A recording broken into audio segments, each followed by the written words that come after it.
সকলকে জানাই শুভ পঞ্চমী।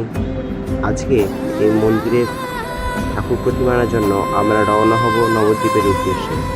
আর কিছুদিন পরেই আমাদের বড় মায়ের পুজো, সেই পুজোর উদ্দেশ্যে তৈরি হচ্ছে মায়ের মূর্তি।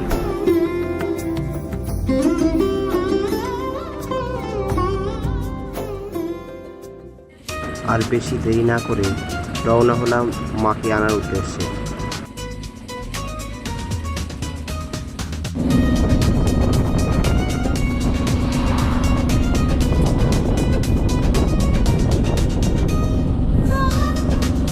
এদিকে এসে দেখি মা দুর্গা তার সন্তানদের নিয়ে রওনা হয়ে গেছে তার নিজ মণ্ডপের উদ্দেশ্যে।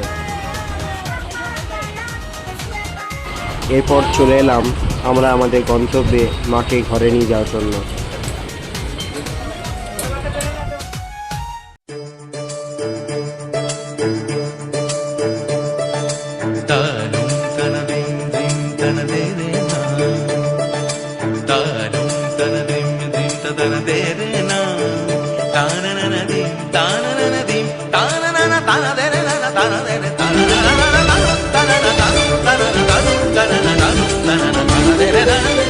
এবার মাকে নিয়ে যাওয়ার পূর্বে আমরা চলে আসি গঙ্গার ঘাটে। সেখানে গঙ্গা স্নান সেরে আমরা মাকে নিয়ে যাব আমাদের গ্রামের উদ্দেশ্যে।